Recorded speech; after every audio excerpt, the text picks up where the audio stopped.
Hello wise people, saya Vian. Sebagai disclaimer, video ini berisi pengetahuan yang tidak seharusnya perlu diketahui oleh semua orang. Karena banyak informasi mengenai masa depan yang mungkin akan merusak spontanitas hidup yang akan kalian jalani dengan tahu lebih dulu sebelum kalian menjalaninya. Tapi sebagai gantinya, saya yakin di akhir video kalian akan menjadi orang yang paling bahagia hanya dalam waktu 30 menit ke depan. Dengan catatan, kalian lalui seluruh proses dari video ini tanpa skip. Video ini adalah jalan satu arah, ya atau tidak sama sekali. Jadi jika kalian tidak ingin excitement kalian dalam menjalani hidup berkurang, kalian bisa putuskan untuk keluar dari video ini sekarang.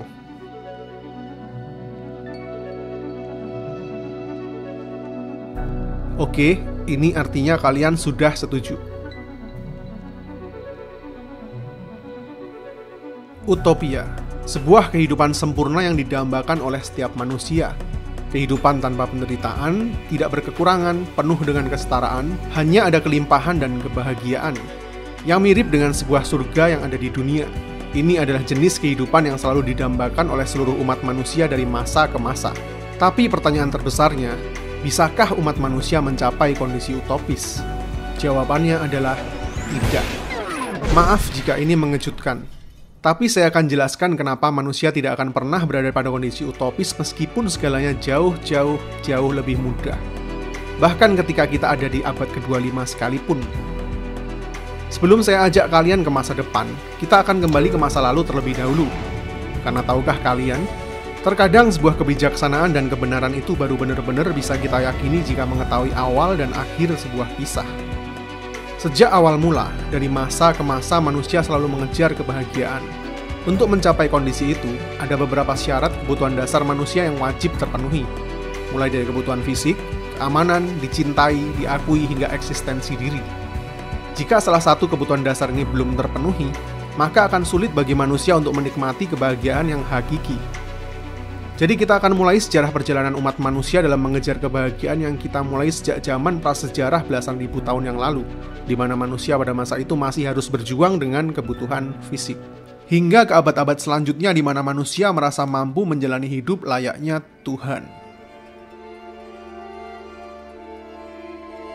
Di masa lalu, kehidupan manusia dan hewan hampir setara, karena manusia masih belum bisa memegang kendali ekosistem alam seperti saat ini. Dan terkadang hewan liar justru lebih banyak memegang kendali rantai makanan sebagai apex predator.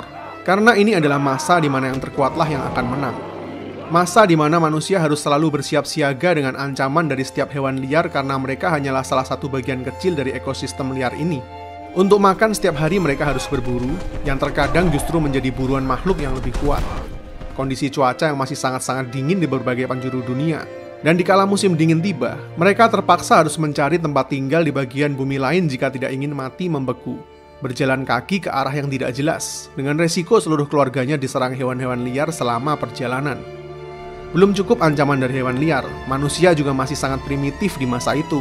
Saling membunuh satu sama lain hanya demi memiliki sesuatu yang mereka inginkan, entah makanan, baju, atau bahkan anak istri. Jika seorang manusia terluka hanya karena tergores atau tertusuk benda tajam, maka kemungkinan matinya sangat-sangat besar, karena tidak ada sistem pengobatan yang baik. Begitu juga dengan wanita yang melahirkan. Kematian datang silih berganti menjadi hal yang wajar di masa itu. Tidak berbeda dibanding hewan-hewan dan tumbuhan yang mati setiap harinya. Setiap insan harus bertanggung jawab sendiri pada nyawanya masing-masing. Bagi mereka, dapat hidup dan makan sehari lagi untuk esok hari saja sudah cukup baik. Proses seleksi alam terjadi setiap saat, sehingga kematian bisa mendatangi mereka kapanpun dan dimanapun. Itulah yang dihadapi oleh nenek moyang kita dulu, yang hanya berjuang untuk bertahan hidup, supaya tidak mati kelaparan dan mencari tempat aman untuk berlindung dari seleksi alam yang masih liar. Tapi manusia adalah makhluk cerdas yang selalu mampu beradaptasi. Dengan beratnya kehidupan mereka di alam liar, manusia mulai berpikir untuk tidak hanya bertahan hidup. Akhirnya seiring perubahan iklim yang semakin hangat di bumi, bertambahnya populasi dan faktor kesamaan nasib, mereka mulai bersatu dalam sebuah komunitas supaya lebih kuat mempertahankan spesiesnya di tengah alam liar. Di masa ini manusia harus bercocok tanam dan beternak jika ingin makan. Setidaknya dengan kemajuan peradaban yang mereka miliki, akhirnya mereka tidak lagi harus berhadapan dengan hewan liar setiap harinya hanya untuk makan.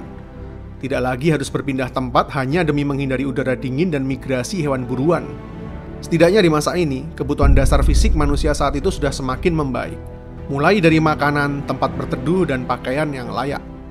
Tapi masalah baru muncul akibat semakin banyaknya populasi umat manusia. Semakin banyak pemukiman dan kebudayaan yang berbeda-beda pula, kini manusia dihadapkan pada masalah baru perebutan wilayah dan kekuasaan. Sebuah pemukiman bisa diserang dan dihabisi oleh manusia lain dari desa tetangga kapanpun tanpa peringatan. Pembunuhan, perkosaan, dan jual beli manusia menjadi pemandangan yang sering terjadi di masa ini karena belum banyak hukum yang mengatur bagi setiap wilayahnya. Akhirnya transformasi kembali terjadi, mulai dari komunitas, desa, kota, hingga semakin kuat menjadi kekaisaran. Akhirnya hukum dan strata sosial mulai dibuat untuk mengatur kehidupan ratusan ribu orang, dan kepercayaan terhadap para dewa mulai dijadikan alat untuk membuat lebih banyak manusia tunduk pada aturan di masa itu, khususnya para raja yang dianggap mewakili Tuhan dan sangat ditakuti. Jangan harap ada kebebasan berpendapat di sini jika tidak ingin berakhir di kayu salib.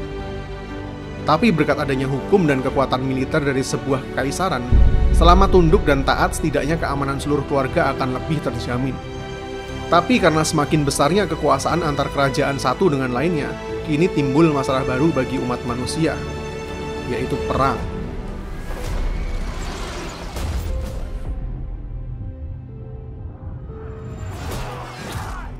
Manusia di masa ini masih terus ada di tengah perang demi saling berebut kekuasaan.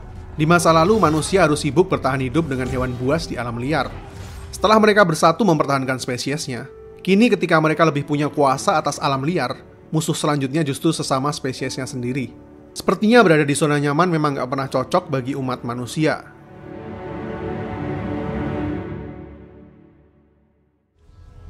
Namun setelah runtuhnya era kekaisaran Romawi, tibalah manusia pada zaman kegelapan, yang sistem pemerintahannya hanya diputuskan oleh majelis dewan gereja aja, bukan lagi demokrasi parlemen seperti di era kekaisaran Romawi.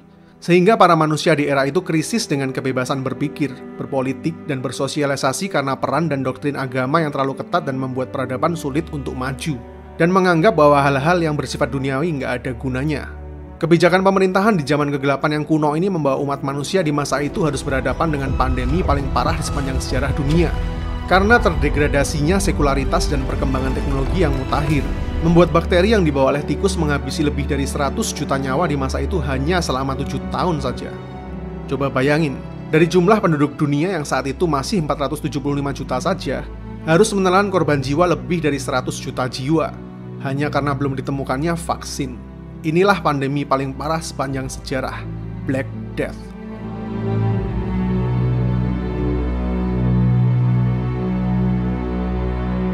Sehingga lahirlah era baru Renaissance yang lebih mengedepankan sisi rasionalitas dan sekularisme, kebebasan untuk berpikir dan berkreasi dalam bidang politik, ekonomi, sosial, dan budaya.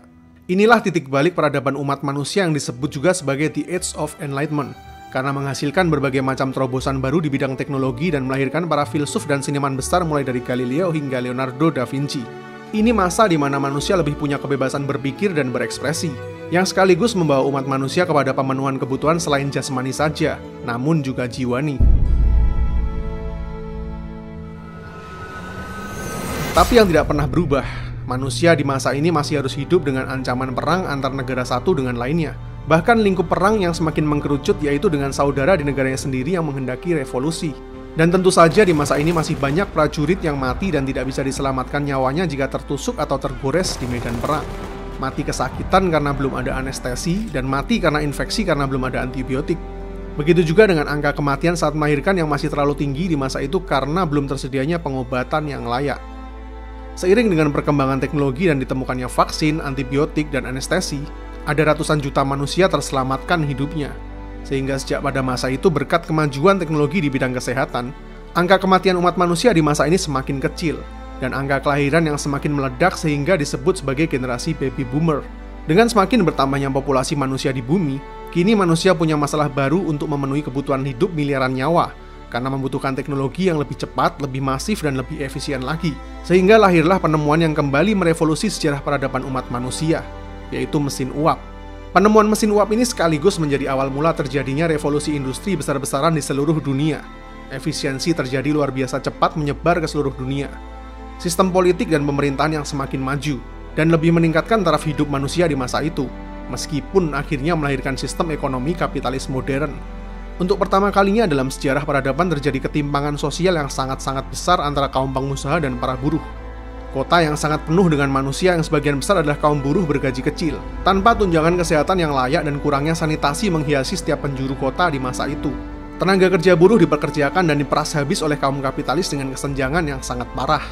Inilah era di mana manusia menjadi korban dari society, di mana manusia hidup hanya untuk bekerja dan bertahan hidup hanya demi mengikuti sebuah sistem baru peradaban, hingga lupa dengan hal-hal esensial mengenai kebahagiaan dan tujuan hidup, karena sudah terlanjur masuk di dalam lingkaran baru kapitalisme. Mau nggak mau, setuju nggak setuju, yang nggak mengikuti sistem ini ya nggak bisa hidup. Sampai sini ada ironi baru kan? Kehidupan manusia sebenarnya udah semakin layak jika dibandingin dengan peradaban-peradaban sebelumnya. Tapi karena gaya hidup baru yang semakin nyaman membuat manusia memiliki lebih banyak keinginan dalam hidupnya, yang justru semakin menjauh dari esensi kebahagiaan yang mereka cari. Yang membuktikan bahwa manusia tidak pernah merasa puas mengejar kebahagiaan dari masa ke masa sebaik apapun kondisi hidupnya.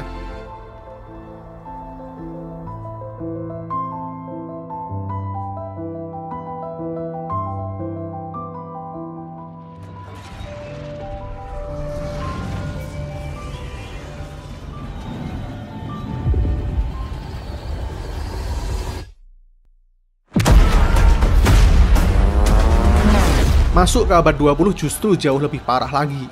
Di pertengahan tahun 1914, terjadi salah satu perang terbesar dalam sejarah dunia, yaitu Perang Dunia Pertama yang memakan korban hingga 40 juta jiwa. Perang berlangsung selama 4 tahun dan berakhir pada tahun 1918. Warga dunia bersorak-sorai dan mulai kembali membangun peradaban di tengah duka yang masih menganga. Namun sayangnya keberuntungan masih belum berpihak pada manusia di era itu. Karena masih di awal tahun 1918, dunia disambut sebuah pandemi terbesar kedua dalam sejarah umat manusia, yaitu Spanish Flu. Virus influenza yang belum ditemukan vaksinnya saat itu menginfeksi hingga 500 juta penduduk bumi. Dari total penduduk bumi yang saat itu masih berjumlah 1,8 miliar manusia saja. Pandemi yang sangat parah karena menjangkiti hampir 30% dari total populasi bumi dan memakan korban dengan estimasi mencapai 100 juta jiwa. Coba bayangkan bagaimana susahnya kehidupan manusia di masa itu, menghadapi dua tragedi terbesar dalam sejarah di tahun yang sama selama 6 tahun lamanya. Spanish Flu dan Perang Dunia. Pandemi akhirnya berakhir di tahun 1920. Namun beberapa tahun setelahnya mereka masih harus menghadapi krisis ekonomi dunia yang lagi-lagi terbesar di sepanjang sejarah dunia, yaitu Great Depression yang menghancurkan GDP dunia hingga lebih dari 15%. Yang tentu saja sangat mengguncang keseimbangan perekonomian dunia. Mengingat Great Recession yang terjadi pada tahun 2008 lalu saja udah menghancurkan banyak pasar saham dunia, meskipun hanya mengalami penurunan GDP dunia sebesar 1% saja. Berkat Great Depression ini banyak sekali orang kaya yang jatuh miskin, kasus bunuh diri di mana-mana, para pegawai kehilangan pekerjaannya, hingga mengalami kenaikan tingkat pengangguran mencapai 30% di banyak negara di seluruh dunia. Benar-benar terjadi goncangan yang sangat dahsyat. Chaos terjadi di mana-mana dan merubah kehidupan manusia di masa itu. Great Depression ini punya dampak cukup panjang untuk pulih hingga 10 tahun. Mereka baru mulai bernapas lega dan mulai menyusun harapan untuk kehidupan yang baru. Namun naas, di tahun yang sama ternyata dunia justru mengalami tragedi yang jauh lebih dahsyat dalam sejarah umat manusia, yaitu Perang Dunia Kedua yang memakan korban hingga 75 juta jiwa yang berlangsung selama 6 tahun. Gila. Serius, generasi manusia yang lahir di awal abad 20 ini benar-benar diuji secara mental dan fisik secara luar biasa. Bayangkan bagaimana manusia yang hidup di era ini masih bisa memiliki yang namanya harapan untuk tetap hidup setelah melalui 4 tragedi terbesar di sepanjang sejarah umat manusia selama 30 tahun berturut-turut. Mungkin jika hal ini terus berlanjut hingga Perang Dunia Ketiga, bisa dipastikan akan mengarah kepada sebuah extinction pada peradaban kita saat ini.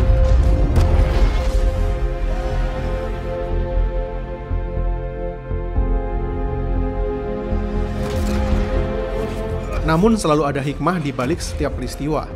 Karena kegilaan ini juga, para manusia di dunia mulai tersadar betapa perang dan wabah sudah meluluhlantahkan peradaban manusia jika mereka tidak bisa bersatu. Ternyata saling menghancurkan bukanlah cara yang benar di sistem dunia yang sudah saling terikat satu sama lain ini.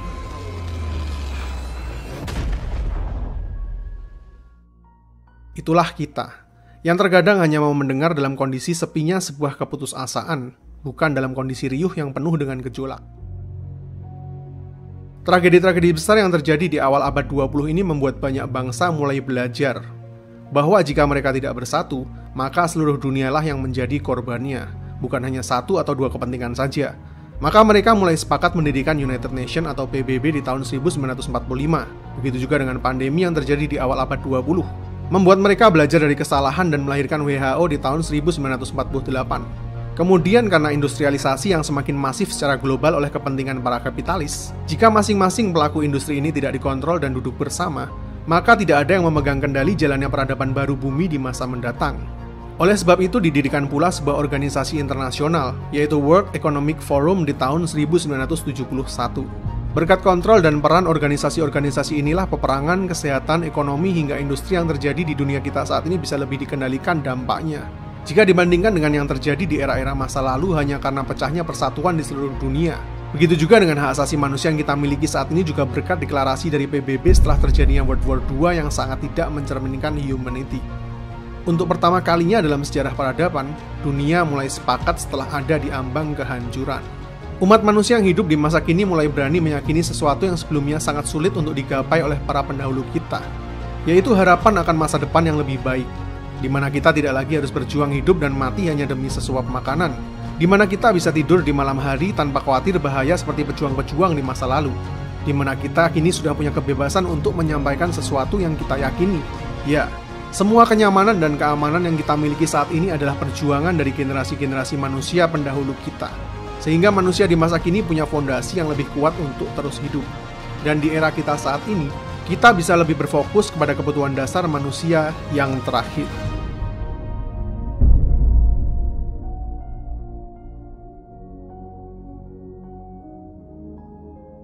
Tapi, meskipun saat ini seluruh kebutuhan dasar manusia sudah punya fondasi yang jauh lebih kuat, kenyataannya saat ini kita masih sangat jauh dari kondisi kehidupan utopia, bukan? Masih belum ada kesetaraan di dunia ini, masih banyak kelaparan di dunia ini, kesehatan, pendidikan, dan ekonomi yang masih sangat timpang. Angka kematian tinggi karena masih banyak penyakit yang belum ada obatnya. Kebebasan berpendapat masih tidak adil bagi kaum minoritas. Masih banyak terjadi perang di berbagai sudut dunia. Sistem kapitalis korup warisan era industrialisasi yang masih belum berpihak pada rakyat kecil. Dan isu paling berbahaya bagi kelangsungan peradaban manusia selanjutnya, yaitu global warming. Yang artinya pengejaran kebahagiaan utopis dari umat manusia masih belum berakhir di era kita sekarang. Karena manusia dari masa ke masa selalu mendambakan kehidupan utopis yang ideal, di mana tidak ada lagi kelaparan, penderitaan, ketidakpastian, ketidakefisienan, bahkan mungkin ketidakabadian. Maka dari itu manusia masih harus berkembang lagi untuk mencapai itu semua dengan bantuan teknologi. Jadi kita akan lanjutkan perjalanan ini menuju ke masa depan. Kita akan mulai dari bagaimana World Economic Forum sudah membuat skenario besar untuk mereset peradaban dunia ini berkat momentum pandemi melalui The Great Reset, yang diadakan pada bulan Juni 2020 lalu. Ini adalah organisasi non-pemerintahan yang sama dengan yang pernah menggagas konsep revolusi industri 4 lalu, yang berisi banyak sekali orang-orang dan perusahaan paling berpengaruh yang menjalankan perekonomian dunia, atau lebih sederhananya, para kapitalis kelas dunia yang menjalankan roda peradaban dari dunia ini. Meskipun di video ini saya tidak akan terlalu melenceng untuk membahas mengenai konspirasi yang ada di baliknya.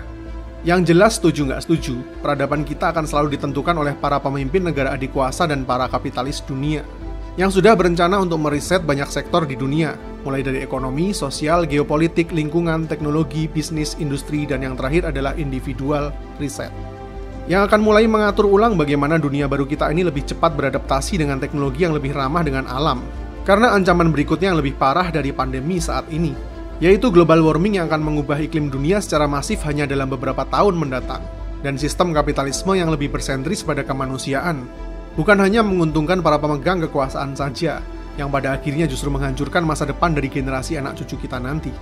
Masa depan pangan dunia yang lebih efisien melalui bioteknologi, di mana dapat mengantisipasi gagal panen karena kondisi iklim yang semakin tidak bersahabat.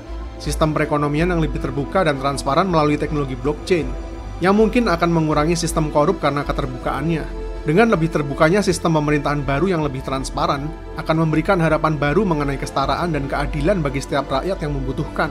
Peraturan baru di dunia digital di mana setiap manusia yang masuk era revolusi industri 4 memerlukan sebuah digital ID sehingga siapapun yang bermanuver di dunia maya tidak lagi anonim, sehingga akan jauh mengurangi tingkat kriminalitas. Dengan digital ID ini pula diharapkan penyaluran kebutuhan bagi setiap rakyat akan jauh lebih terkonsentrat, dan tidak lagi salah sasaran. Khususnya dengan sistem digital ekonomi baru juga yang mana selanjutnya akan dapat digunakan untuk hidup di seluruh dunia. Peraturan-peraturan baru bagi para korporasi dunia mengenai industrialisasi yang tidak menyengsarakan society dan merugikan iklim dunia dengan energi-energi terbarukan. Begitu juga dengan pemerataan pendidikan bagi warga dunia melalui teknologi informasi di era 5G yang semakin cepat dan masif. Situasi pandemi saat ini akan dimanfaatkan sebagai titik balik untuk mereset ulang kebobrokan dari sistem pemerintah dan kapitalisme yang sudah merusak dunia kita selama ratusan tahun terakhir, demi menyongsong era peradaban baru yang lebih humanis dan berpihak pada alam, yang harapannya mulai akan kita rasakan dampaknya pada tahun 2050 mendatang, jika memang umat manusia sepakat untuk duduk bersama demi satu tujuan yang sama. Karena perpecahan, adu kekuatan, dan kekuasaan selalu menjadi tabiat manusia sejak zaman dulu, ketika kondisi mereka dalam keadaan baik. Sehingga manusia terlena selama ratusan tahun terakhir ini hanya peduli memuaskan kepentingan dan egonya masing-masing. Pura-pura tidak mendengar bahwa bumi ini terus menangis yang sebentar lagi hampir murka. Jadi untuk saat ini, kita anggap saja skenario global warming yang akan mengancam musnahnya peradaban manusia ini berhasil menjadi titik balik untuk menyatukan umat manusia, yang mirip dengan skenario yang terjadi pasca Perang Dunia lalu. Maka mungkin umat manusia masih punya harapan dan tidak berakhir dalam skenario distopia karena proses seleksi alam, yang bisa mereset teknologi kita kembali ke zaman busur dan panah lagi. Artinya kita mungkin akan terus melaju ke tahapan utopia di beberapa abad selanjutnya. Namun dengan catatan yang perlu digarisbawahi secara tebal, bahwa skenario utopia ini hanya bisa tercapai jika umat manusia bersepakat demi satu tujuan yang sama. Tidak ada perbedaan mengenai status sosial, ekonomi, budaya, bahkan mungkin agama. Karena tanpa adanya kesetaraan dan tujuan yang sama, jangan pernah berharap kondisi utopis itu terjadi di masa hidup umat manusia. Tidak cukupkah kita belajar dari pengalaman ribuan tahun? Setelah itu, yang mungkin lebih ironis, sistem pemerintahannya tidak lagi harus dijalankan oleh kepentingan manusia lagi, melainkan dipercayakan kendalinya kepada sebuah sistem komputasi AI yang disepakati bersama, demi mengatur jalannya sistem peradaban baru yang diprogram berdasarkan asas humanisme, yang berpegang pada prinsip-prinsip yang ada pada alam semesta ini, yang terbukti telah teruji dan berjalan harmonis dengan baik bahkan selama jutaan tahun terakhir, yang mempertegas pesan bahwa tanpa adanya manusia, bumi ini akan tetap baik-baik saja. Ya, itulah perbedaan sistem buatan manusia dan Tuhan, antara fana dan abadi. Karena sejarah panjang umat manusia terbukti tidak pernah berhasil mengelola dunia ini sejak manusia memegang peradaban dunia, dan selalu berakhir pada kehancuran satu sama lain meskipun kita sudah menjalani berbagai jenis sistem, mulai dari kekaisaran, sosialis, liberal, bahkan demokrasi. Selama kehendak bebas manusia yang abstrak dengan ego dan keinginan yang jadi pusat kendalinya, yang selalu dipenuhi dengan otoritarianisme, supremasi kekuasaan maupun dinasti politik, maka pada masa itu, sepertinya sebuah sistem pemerintahan yang dijalankan oleh AI akan jauh lebih relevan, karena tidak memiliki motivasi, tidak memihak, dan adil bahkan bagi setiap makhluk yang hidup di bumi ini. Namun di masa seluruh umat manusia ini sepakat untuk bersatu, akan menandai sebuah era baru yang sangat mengerikan.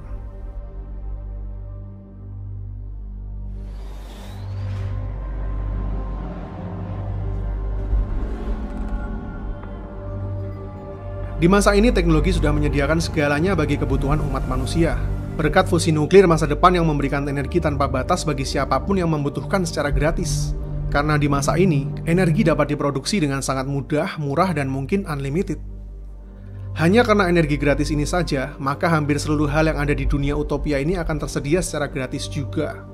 Apalagi tempat ini semuanya telah dikendalikan oleh AI dan robotik yang akan secara otomatis memproduksi dan menyediakan hampir setiap kebutuhan dasar umat manusia. Mulai dari makanan, kesehatan, tempat tinggal yang layak, bahkan hiburan. Karena semuanya mudah didapatkan, maka manusia mulai tidak memiliki pikiran untuk berbuat jahat lagi. Dan setiap manusia hampir tidak lagi bekerja untuk mendapatkan apa yang diinginkannya. Karena semuanya telah tersedia dengan sangat-sangat mudah berkat bantuan teknologi. AI dengan basis kuantum komputer yang maha canggih, yang dapat menjalankan seluruh sistem yang ada di dunia utopia ini, mulai dari perekonomian, transportasi, kebutuhan sosial, bisnis, maupun industri dengan sangat adil. Ini adalah masa di mana setiap manusia dianggap setara eksistensinya dan hanya berfokus mengejar mimpi dan fantasinya masing-masing. AI ini menyimpan seluruh database umat manusia maupun setiap benda yang ada di dunia, yang dapat terkoneksi dengan pikiran manusia dan semua benda secara nirkabel, memahami semua kebutuhan bahkan kegundahan yang dirasakan oleh umat manusia, dan segera menyediakan solusi baginya secara instan. Sehingga manusia itu tidak lagi sempat mengalami kesusahan dan penderitaan. Pengobatan yang sudah sangat maju berkat nanoteknologi, sehingga sel kanker tidak lagi menjadi ancaman. Bahkan sebelum manusia lahir dengan genetika yang berpotensi dengan kanker pun bisa dimodifikasi seperti baru lagi, berkat bantuan teknologi CRISPR yang jauh lebih advance di masa depan. Begitu juga dengan modifikasi genetika fisik mulai dari kelamin, wajah, warna rambut, dan postur tubuh. Sehingga manusia bisa memiliki kondisi fisik sesuai dengan yang mereka inginkan sendiri. Nggak perlu lagi iri dan dengki kepada manusia lainnya hanya demi mendapatkan eksistensi diri yang layak di mata masyarakat. Karena kini semuanya setara. Teknologi regenerasi sel super canggih yang memungkinkan kita hidup dalam kondisi tetap muda, yang akan membuat hidup dan mati hanya menjadi sebuah opsi. Tidak ada lagi kematian karena penyakit dan melahirkan, karena di masa ini memungkinkan untuk melahirkan bayi di luar rahim ibunya. Dan semua nutrisi telah disediakan oleh teknologi mulai dari embrio hingga menjadi manusia yang utuh. Yang tentunya secara genetika sudah dimodifikasi secara sempurna sehingga tidak ada lagi cacat lahir maupun fisik. Dalam dunia utopia ini, para manusia hanya sibuk mengejar mimpi dan imajinasi yang belum pernah mereka rasakan. Namun sensasi ini lagi-lagi dapat dengan sangat mudah mereka dapatkan berkat semakin canggihnya teknologi neuroscience, yang memungkinkan bagi setiap manusia merasakan sensasi apapun yang diinginkan dalam hidupnya. Cukup dengan mengkonsumsi sebuah zat yang akan bekerja dalam alam bawah sadar kita. Mereka akan merasakan sensasi itu sepenuhnya tanpa perlu melalui proses yang panjang. Misalnya sensasi sebuah puncak kesuksesan, popularitas, sensasi jatuh cinta, dan berhubungan dengan orang yang paling kamu dambakan. Bahkan merasakan sensasi menjadi makhluk apapun yang ada di dunia ini, yang batasannya hanya ada sejauh imajinasi yang bisa kita pikirkan. Sehingga mirip dengan konsep sebuah surga di mana kita tidak lagi dapat diatur oleh segala keterbatasan fisik.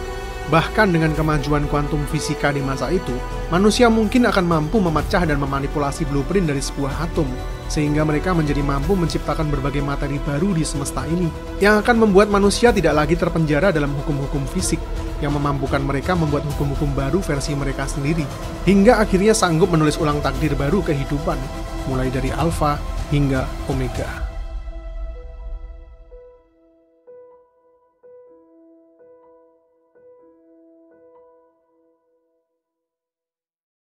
Tapi, benarkah manusia-manusia yang ada di fase ini telah berhasil mencapai puncak kebahagiaan dan menemukan arti hidup?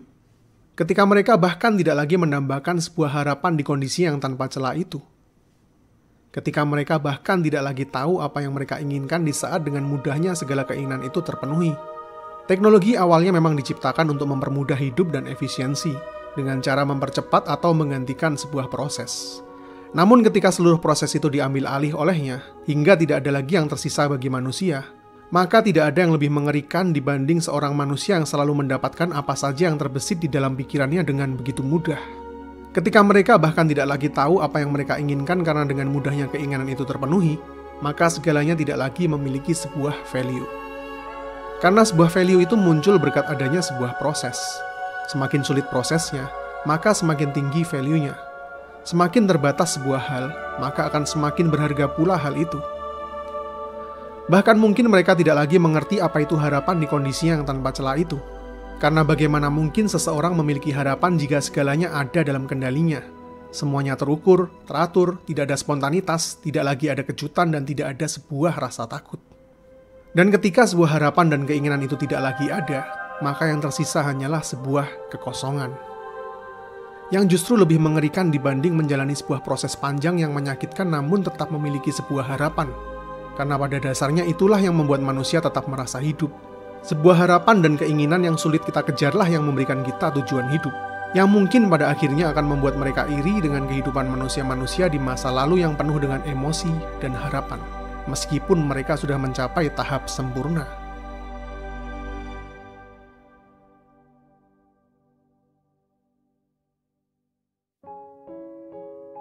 Ironis bukan? Mungkin mereka tidak lagi harus bekerja keras hanya untuk mendapatkan sesuap makanan. Tapi mereka tidak tahu betapa bahagia dan nikmatnya sebuah makanan yang didapatkan dari hasil jerih lelah berhari-hari. Mungkin mereka tidak lagi harus melewati proses persalinan dan melahirkan yang menyakitkan selama 9 bulan. Tapi mereka tidak tahu betapa bahagianya perasaan seorang ibu saat pertama kali melihat kedalaman mata bayinya sesaat setelah melahirkan. Mungkin mereka tidak pernah merasakan penyakit di tubuhnya yang sempurna sejak lahir. Tapi mereka tidak tahu bagaimana bahagianya seorang anak buta sejak lahir yang bisa melihat untuk pertama kalinya. Mungkin mereka punya keluarga sempurna yang tidak pernah berkekurangan. Tapi mereka tidak tahu perasaan bahagia seorang ayah yang melihat anak dan istrinya tertawa lepas di saat makan bersama, meskipun dia harus mengambil 2 pekerjaan sekaligus di siang dan malam hari. Mungkin mereka bisa hidup dalam masa muda selama yang mereka inginkan. Tapi mereka tidak akan pernah tahu betapa setiap momen dalam hidup itu jadi jauh lebih berarti di umur kita yang pendek dan penuh dengan ketidaktahuan akan hari esok. Coba kalian rasakan. Indah sekali kan? Ya, emosi yang masih kalian rasakan saat inilah anugerah dari Tuhan yang sebenarnya. Manusia di masa lalu mendambakan kehidupan utopis di masa depan, dan manusia di masa depan merasa iri dengan kehidupan manusia di masa lalu. Jadi kapan pencarian kebahagiaan ini akan menemukan sebuah akhir? Jika ternyata ketidaktahuanmu mengenai hari esoklah yang membuat esok hari lebih menarik untuk kita jalani, ketidaknyamananmu saat inilah yang membuatmu tetap termotivasi. Penderitaan yang masih kamu rasakanlah yang membuat kebahagiaanmu jauh lebih berarti. Dan umurmu yang terbatas inilah yang ternyata membuatmu lebih punya prioritas, supaya setiap momen dalam hidupmu menjadi jauh lebih berharga. Bersyukurlah, karena sebenarnya segala ketidaksempurnaan yang ada di hidupmu saat inilah yang ternyata menyempurnakan hidupmu. Dan kabar baiknya, setelah kamu tahu semua ini, kamu nggak lagi perlu menjalani 100 kali kehidupan hanya untuk tahu bahwa mulai sekarang juga kamu bisa bahagia.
Tapi karena tabiat manusia yang tidak pernah merasa cukup dan merasa mampu melakukan segalanya, supaya membuat mereka tetap merasa hidup dan memiliki tujuan, mungkin mereka akan menciptakan sendiri tujuan-tujuan hidup baru. Misalnya dengan membuat sebuah ekosistem di tempat yang benar-benar baru, di mana kebahagiaan itu masih dapat diperjuangkan dengan sebuah harapan dan penderitaan. Dengan manusia-manusia baru yang masih polos seputih salju dan tanpa pengetahuan dari awal lagi. Di mana kebahagiaan tidak bisa digapai dalam kondisi yang berkekurangan, tapi juga tidak dapat digapai meskipun dalam kondisi sempurna yang berkelimpahan. Namun kebahagiaan hanya ada di kondisi yang cukup dan bersyukur. Sehingga manusia-manusia baru ini dapat memberikan sebuah ketulusan cinta kepada penciptanya, karena hanya itulah satu-satunya hal yang tidak dapat dibuat oleh mereka. Tapi kali ini mereka menjaga dan memastikan supaya tidak semua pengetahuan itu baik untuk dikonsumsi. Karena seseorang yang sudah berada di kondisi tahu tidak akan pernah bisa kembali lagi ke kondisi tidak tahu. Sehingga tidak perlu mengulang kesalahan mereka dan kembali berakhir di kondisi utopia paradoks.